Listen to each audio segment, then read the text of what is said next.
In this video, I'm going to walk you through presenting to a homeowner who is facing foreclosure.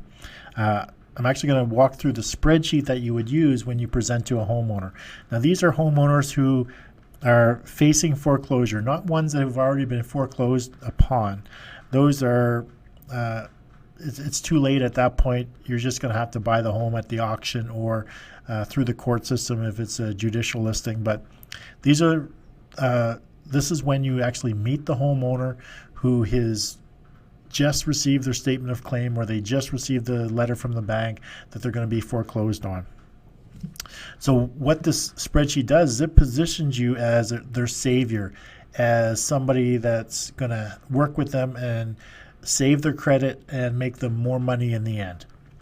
Now, I always like to tell the homeowner who contacts me that they have to, if they cannot come up with the money that the bank wants, all of it, the missed payments, the arrears, the fees, if they cannot clear it up 100% in the next 2 weeks, then they have to realize that there's no way that they're going to be able to stay in their home, and their best course of action is to sell the home as fast as possible and move on to the next phase of their life. Because the longer they stay in the home, the less money they're going to get, and potentially they're going to end up paying the bank if there's not enough money to cover their costs.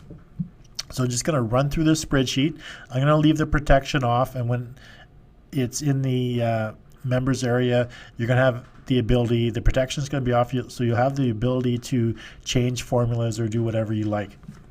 So the white boxes means that it's just a place to enter information. The gray box means that there's a formula and it's doing a calculation. So in this example, the homeowner has a $235,000 balance on their mortgage. Their monthly payments are $1,200 a month, so they're 3 months behind, $3,600 in arrears. There's also $2,500 in fees already. They've just received the statement of claim. There's no second mortgage, third mortgage. There is taxes, but they're not in arrears, and there's no insurance in arrears. But I like to gather the information because it helps with my exit strategies, especially if other investors are going to be involved. They always want to know what are the taxes, what are the insurance, things like that. So down here, you can see that there's a per diem and there's a redeem days. That's for redemption. So typically in a judicial system, once they've received the statement of claim, it'll indicate what their per diem rate is, meaning every single day that goes by, the amount of arrears increases by that dollar value. And the redemption, there's also a redemption period, basically how long the court gives them in order to catch up or pay all the arrears or get their house or their mortgage back in order. So in this example, the per diem, we're setting the per diem at $70 per day, and there's 120 days or 4 months that they have in order to fix the problem. So we can see $3,600, $2,500 in fees. If it goes the entire 120 days, there's going to be an additional $8,400. So the equity calculation, today's fair market value, I've estimated at $300,000. So you can see that the equity in the home is $65,000. Now, in this top part, you notice that it's red, and then the next section it's blue and green. So red obviously is bad, it's negative. So it's psychologically, I have those colors in there because I want to show the bad as the or the bank as the bad. So using red sort of signifies that it's a color that's associated with debt and a negative connotation. So we're going to use the red here, bad bank. So you can see that there's a $65,000 of equity. On a forced sale, what I've done for the forced sale is I have it calculating at 90% of the fair market value. Traditionally, once the foreclosure goes to the entire duration and the bank actually takes title, on a forced sale, the bank If it's a judicial listing, the courts are required to ensure that they're getting as close to fair market value as possible. However, the bank really and the lawyers and the judges really only care that if there's a lot of equity, that the mortgage is paid out and the fees are paid. Anything else over and above, they really don't care as long as that stuff is taken care of. So in an auction, it's a different situation. They typically the bank will typically have a representative there in some cases bidding on the property because they don't want it to go for less than what the mortgage value is. So in this situation, I have 90% is the forced sale. So if you're bidding on a judicial listing at the courthouse, you're going to pick it up at 90 cents on the dollar. That's in Canada. If you're in the United States, obviously you can do much better. However, you need to know your marketplace. But this spreadsheet, I mentioned again, is for the homeowner prior to them being foreclosed on. But this bad bank scenario is letting them know that if they go through the entire duration and don't fix their problem, these are the fees that they're going to be faced with, and this is how much they can expect to get. So if they didn't fix the problem, they've gone all the way through. Now the bank has the title of the house and they're disposing of it. They're going to dispose of it through a forced sale or an auction. The homeowner is going to lose at least 10% off the fair market value. So they're going to lose at least $30,000. It can be more depending upon the area that you live in. On a judicial listing, there's realtors involved. On a power of sale auction situation, there's no realtors, but there are some auction fees or some other fees involved. So I have the realtor fees in. So in this scenario, the homeowner, if they let it go all the way through, basically the bank's going to sell the home, pay out the lawyer, pay out the back payments, and the homeowner is still left with a debt of $1,600, which they're going to have to actually come up with and pay. So even though that they had $65,000 in equity at the time you met with them, and they were only in arrears maybe $3,600, if they go through the entire time frame, and this is a judicial listing example, then they're going to walk away owing the bank $1,600. So basically, it's a bad bank. It's a typical bank, but in their eyes, like, the bank is bad. So the first situation we're going to look at is solving the foreclosure using a rent-own. Now, as I mentioned, you've indicated to them that they have to actually leave the property, and you're going to take over the property. Either you're going to give them two options. The first option is you're going to lease the home from them with the option to buy. So basically, you're going to rent-own the home from them and turn around and put somebody else in. You're not going to put them in. You're going to put somebody else in. Or you're going to solve it by buying it out today. So let's look at solving the foreclosure using the rent-own scenario. We can see what we're doing first is calculating the equity split. And this is how we come to the numbers in the rent-own. So fair market value is $300,000. All this information is populated.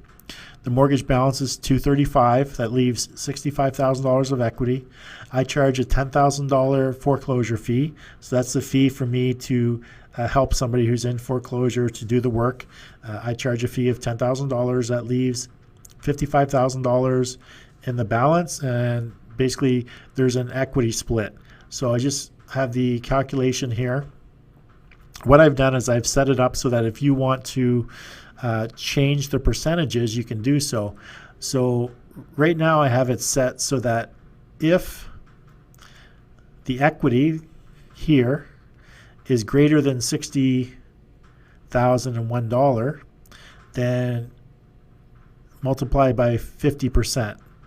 And if it's not, then multiply by 50%. So what I'm going to do is I'm just going to change this to 40%. So basically, if there's more than $60,000, what this is saying is that there's more than $60,000 of equity, you want your split to be 40% and give them 60%.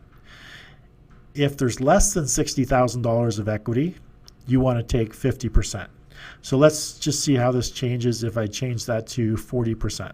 Okay, so now this value goes down from 27,500 down to 22,000. So I'm going to leave this open. You can change this as you wish. Maybe you just want 50-50 regardless of how much equity.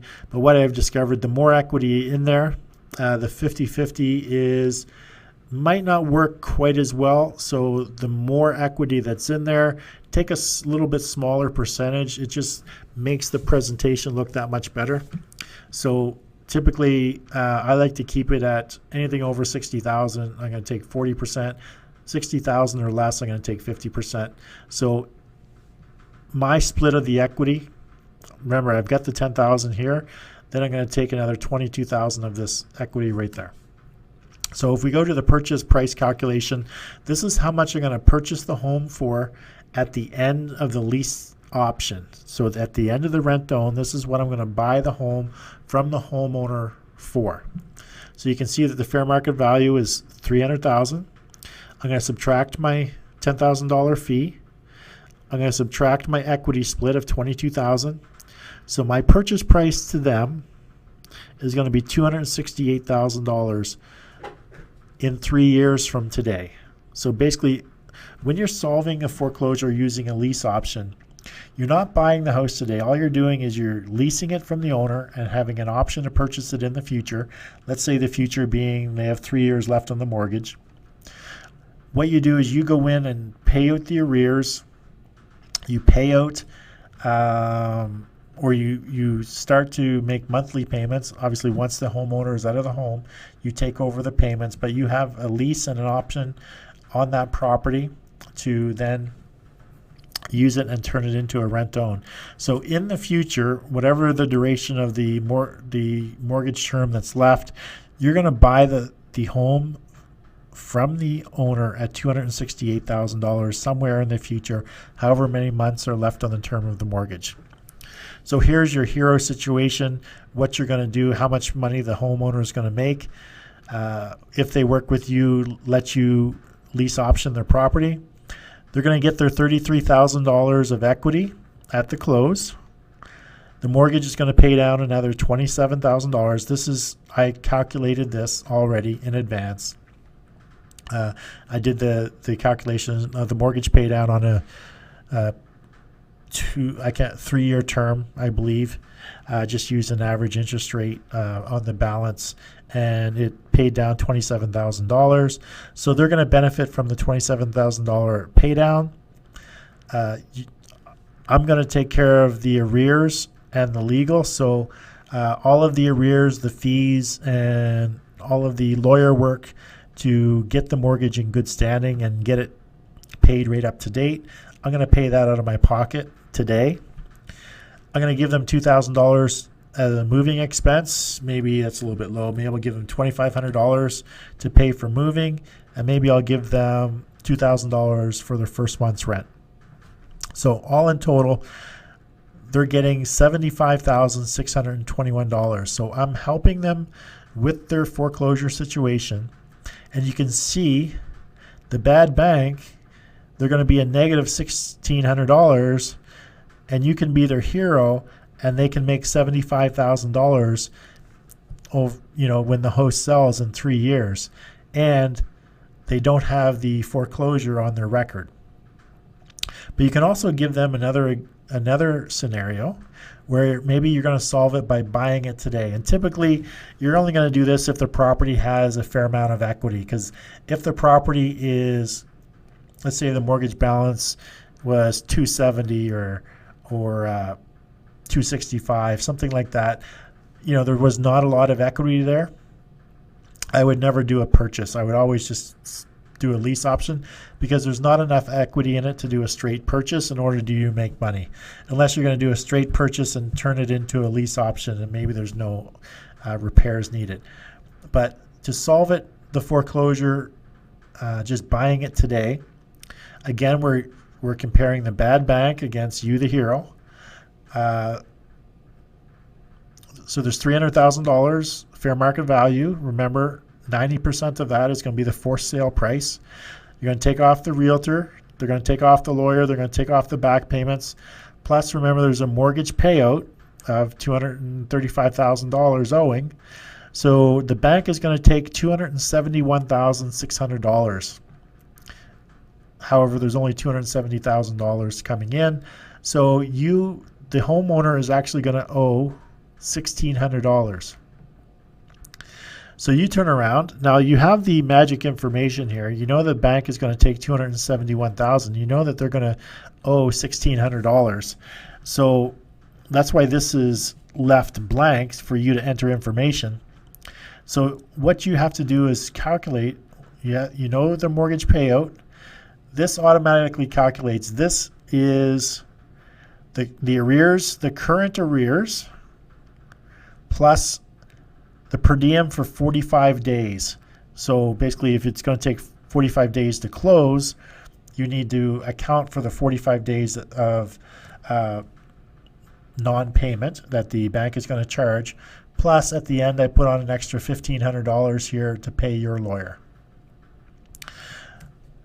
So that comes to $10,750. So the total amount due would be $245,000. So you can see that anything above $245,000, $750, is going to be positive. So you can see that they're a negative $1,600. So if you put in, for example, $250,000 to do a straight purchase, they're going to walk away with $4,250 in their pocket. So you can see that it's positive, and again, you're solving the problem. You know, they're not with the bad bank scenario, or with them going into foreclosure. They have 7 years of bad credit. They worry, they stress, sleepless nights. They're going to lose their home, and there's no money to move on. Typically, in this scenario, there's good credit. They have no worries, no stress, peaceful sleep. You get them into a new home. You can actually move them into a lower price rent to own if you have a lower price rent to own, or you move them into a rental. Anyway, they're into a new home, and they have a little bit of money to move on because you've given them, paid for their moving. You maybe paid for their first month's worth of rent, and when the sale of the house comes through, maybe they'll have some cash in their pocket. So maybe you're not, with this situation, maybe you're not going to give them any cash. Here, you're just going to say they have to use this money to pay for their own move and their own first month's rent. So either way, it's presented that you show them that they can make more money working with you in both scenarios, but you're giving them two options. Basically, you can buy it today if there's enough equity and it makes financial sense. You can give them an offer to buy it today, or you can do a lease option on it and show them how much more money that they're going to make working with you. Like I said, this is money that you're going to, they're going to get at the end of the term when the house sells. Obviously, some of it they're getting up front. This $4,500 here, they're going to get up front. This is just money out of your pocket that you're already paying, that basically they're going to get the benefit of you paying it. So their house doesn't go into foreclosure. So you can see using this spreadsheet really positions you quite well for the homeowner to make, a very obvious decision, whether it be renting, leasing their house to you and then selling it, or just selling it today if it makes financial sense for you to give them an offer. But you can see it really positions you quite well using this information. Now, what I've discovered, because I've sat at countless homeowner tables and gone through this with homeowner after homeowner after homeowner, and I'd say 90% of them hold out hope that they're going to win the lottery, that there's going to be some way that they're going to come up with all the money that they need in order to pay out the bank all the arrears before it gets to the end. And I've had numerous homeowners that I've met with in the early stages of foreclosure call me the day before or the week before that they're going to be foreclosed on, the bank's going to take their title. I've even had some people call me the day before the eviction. So basically the bank has already had the title, they've already sold the property, and they're evicting the people, and they wanted me to help them. It's like, well, there's nothing I can do. I tell them there's nothing I can do if you wait till the very end. Because even on a lease option, for me to help out, it gets to a point, even though that the tenant buyer, the homeowner, still owns the title of the house, it gets to a point where there's no way I'm even going to do a lease option on it by paying like $25,000, in back payments, or the lawyer. And it gets to a point where the bank won't even accept your payments. They just want the mortgage cleared up. So they're even though they don't have, the bank does not have the title, it gets to a point where they just will not allow you to pay out all the arrears and then move forward. So it really has to make sense financially. So if they get it early, I can help them, and I'm not outlaying a lot of cash. If they wait till close to the very end, to pay out the $25,000 here plus probably more, is not a position that you're normally going to help people out unless there's a lot of equity and it really makes sense. So in this situation, there's $235,000 payout.